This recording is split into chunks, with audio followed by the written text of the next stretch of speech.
Hello everyone, my name is Luis Rodriguez and for being architecture today I like to show you how to have the interoperability between Grasshopper to Dynamo and the same in Revit. No?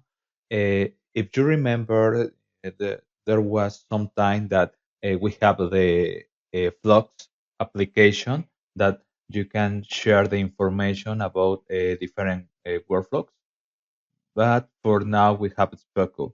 If you don't know Grasshopper, this is the interface. Grasshopper was the first programming visualization. Uh, this is the father of Dynamo.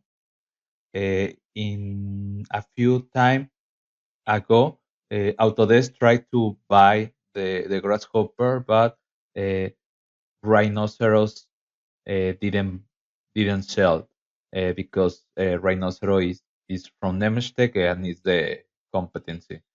Uh, Now we have the Speckle. This is a open source uh, for a student to the MIT that is a package that you can download from to Dynamo and Grasshopper.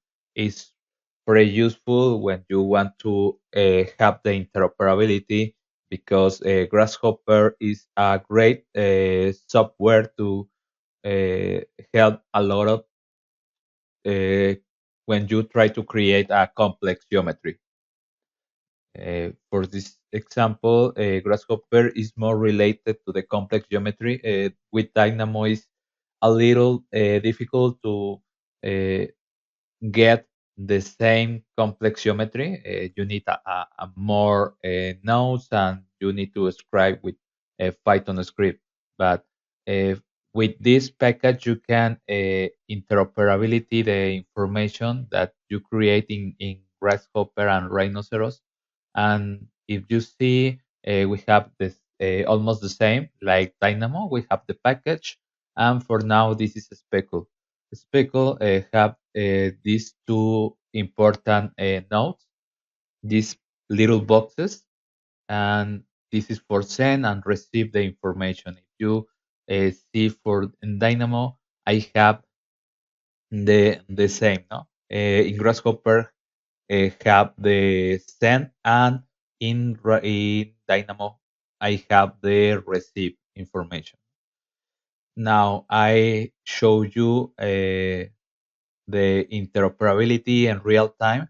You only need to put these nodes, uh, and I put in manual that I don't have trouble. Try to show you the little information that I have in the graphs in Grasshopper. I try to fix the boxes that you can see in my screen now. If you don't know what is Grasshopper, this is the principal interface, and then we have some number slider that you can move the height of this building, the numbers of floors, and then you can rotate the first floor and the another floor. Yeah, it's pretty easy with Grasshopper to create a complex geometry like you see. Now, if I go to the speckle node, you see that I have the ID information. This ID I need to put in the node in Dynamo, and for this case, is in manual, but I can put in automatic that you can see the update information in real time is changing. For example, I create some nodes that you can see how can use this information to create a geometry and levels in Revit. For example, I get the uh, levels from rhinoceros and well, for grasshopper, and then I only put in Dynamo to create this For the geometry, I need some manipulate this information because with the ellipses is have some troubles when you create the floors. But now I put in automatic that you can see the modification that I already did in Grasshopper, and now you can see is update, uh, and in the Revit is the same.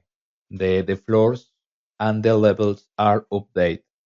Now I try to fix all these boxes that you can see that the modification could be in the real time. Um, Let me put, and this is a very interesting way that you can create a complex geometry using Grasshopper and then helping with Dynamo to translate this information and get and put the families and the categories, the element that you can create a bit model.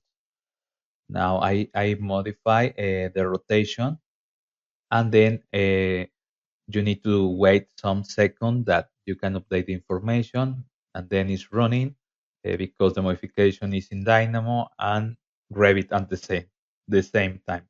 Now you can see it's modified in Revit and in Dynamo in the real time.